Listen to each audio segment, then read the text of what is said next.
Chosen one, this is why you feel so tired every day.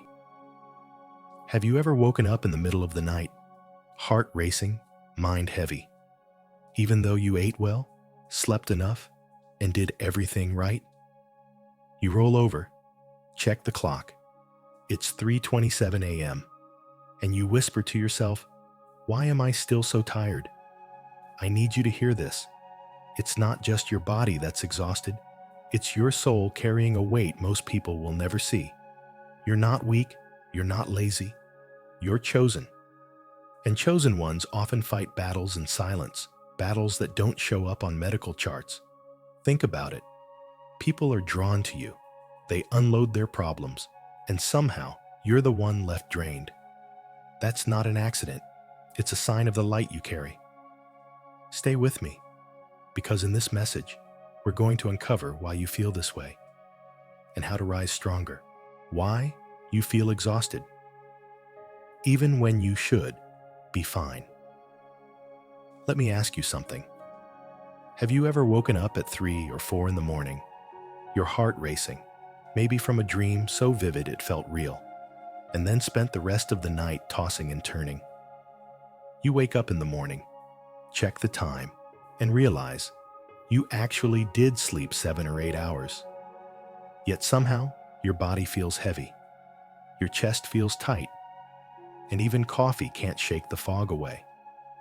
Most people would say, maybe you didn't rest well, or you just need vitamins, more exercise, a better pillow. But deep down, you know it's not that simple, because this isn't about your body being tired. This is about your soul carrying a hidden weight. The truth is, you're not just living through physical days, you're walking through invisible battles. And those battles don't show up on a blood test. It's like this. Imagine two people sleeping the exact same 8 hours. One wakes up refreshed, ready to run. The other, maybe you, wakes up still drained, because the night was not just sleep, it was warfare. Dreams felt like warnings. Rest felt like resistance. If you've ever thought, why does my rest feel like work? This is why. So how do you know if what you're feeling is deeper than just physical tiredness? Let's go through a quick checklist. You're deeply empathetic. You feel other people's pain as if it were your own. Strangers, co-workers, even family. People seem to unload their problems on you, even when you didn't ask. Crowded places drain you faster than they energize you. You often carry emotions home that aren't even yours. You walked into a tense room and left with the weight of it on your shoulders. And no matter how much you rest, that heaviness seems to return. Now, here's the mistake many of us make. We assume this means we're weak, lazy, or just not resilient enough. But that's not true. What's really happening is that your spirit is highly sensitive, like an antenna tuned to frequencies others don't even notice. This is the part I want you to let sink in. You are not broken. You are chosen. Scripture reminds us of this over and over. Jeremiah 1:5 says, "Before I formed you in the womb, I knew you. Before you were born, I set you apart."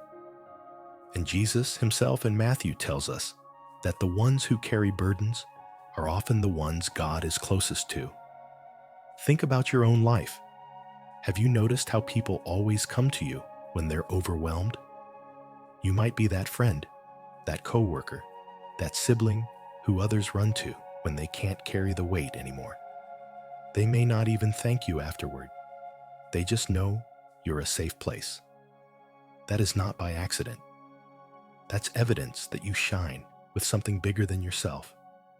And yes, it can be draining, but it's also proof that you carry light. Let me paint a picture. Imagine walking into a smoke-filled room. The air is thick, everyone's coughing.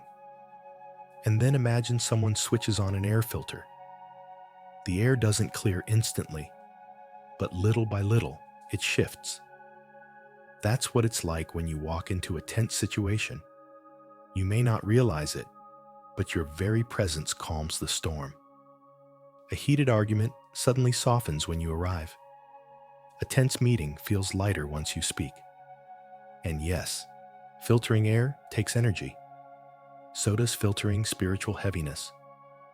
But here's the lesson. Your exhaustion isn't failure.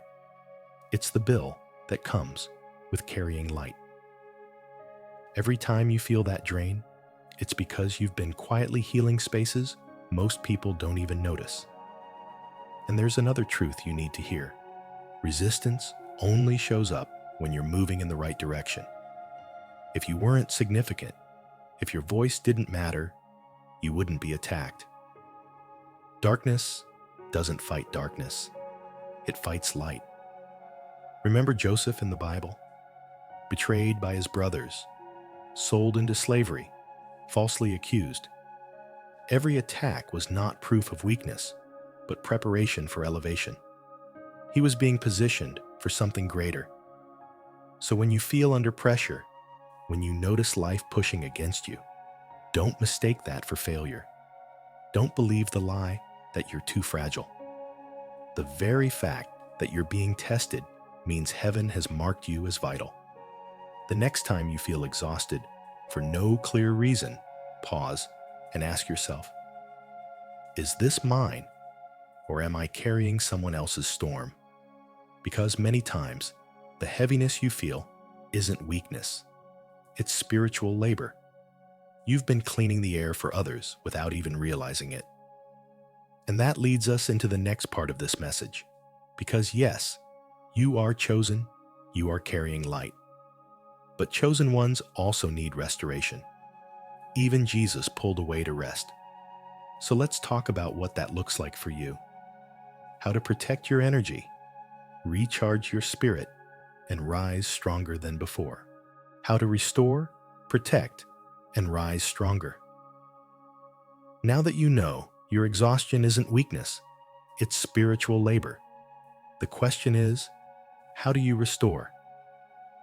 How do you protect that light inside you so it doesn't burn out? Let's walk through this step by step, because even the chosen ones need strategies. Think about this. Even Jesus, who carried the weight of the world, often withdrew to quiet places to pray. Luke 5:16 says he went away to lonely places and prayed. If the Son of God himself needed recharge, why would you think you can run nonstop? It's like your phone. No matter how advanced it is, if you don't plug it in, it becomes a dead block of metal. You're no different. You can't keep pouring out without filling back up. Here's the lesson. Rest isn't weakness. It's wisdom. I know what you might think, but if I sit still, I'm wasting time. No, friend. Stillness is not laziness. It's preservation. Imagine this. You take 5 minutes to step outside, barefoot on the grass, breathing deeply. Inhale 4 seconds, hold 4, exhale 8. In just a few minutes, your whole system feels lighter. Compare that to an hour of doom scrolling on your phone, where your brain feels more cluttered afterward. Stillness invites God in. Silence is not being abandoned. Silence is where God whispers. Another truth. Not everyone deserves access to your spirit. Think about the friend who calls you late at night, dumping their frustrations for 2 hours straight. You love them, but afterward, you feel wrung out like a towel. You need boundaries. And boundaries are not cruelty. They're clarity. Here's a simple script. I love you, but I need space to rest. Let's talk tomorrow. See? Gentle, but firm. Protecting your energy doesn't push people away. It actually allows you to show up stronger when it matters. Lesson.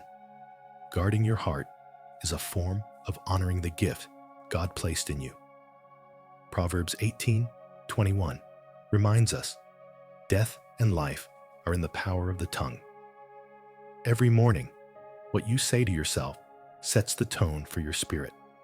Many of us accidentally cut ourselves down before the day even starts. I'm so lazy, I'm so weak, I can't keep up. But you can flip that. Try this tomorrow. Look in the mirror and declare 3 truths out loud. I am protected. I am chosen. I am aligned. It may feel awkward at first, but words shape reality, and your words are weapons. Aim them at your own heart, kindly. Rest isn't just survival, it's a strategy. Genesis 2:3 tells us, God himself rested and sanctified the 7th day. If God modeled rest, why would you treat it as optional? Before bed tonight, try this simple 3-minute ritual. 1 minute thanking God for what went well today. 1 minute calling your scattered energy back to you. 1 minute asking for protection as you sleep. Sleep becomes not just biology, but preparation for tomorrow's battles. There's something powerful about stepping into the sunlight in the morning, breathing in the cool air, feeling the ground beneath your feet. Your body is like an antenna. It needs to touch the earth to tune back in. The mistake many people make is thinking nature is just a pretty backdrop for selfies. But creation heals. Creation reminds you of the Creator. Take 5 minutes today to walk outside without your phone. Just notice the trees, the sky, the ground. Let it recharge you in ways no caffeine can. Here's a thought that might change the way you see your tiredness. Fatigue can be a cocoon. Think of the caterpillar. It looks stuck, wrapped up, motionless. But inside, transformation is happening. The cocoon is not punishment, it's preparation. Isaiah 40:31 says, "They will soar on wings like eagles. But before you soar, you rest. Before you fly, you cocoon." So the next time you feel tired, instead of fighting it, ask, what is God transforming in me right now? Now I want you to do something with me. Not later, but right now. In the comments, I want you to declare your rise. Type 777 if you're awakening. 44 if you're asking for protection. 99 if you're ending an old chapter. 33 if you're ready for clarity. And add one simple action you'll take in the next 24 hours to protect your energy. Maybe it's saying no to a draining call. Maybe it's taking a 5-minute walk with God. And hear me clearly, I'm not talking to a crowd right now. I'm talking to you. If these words found you, it's not random.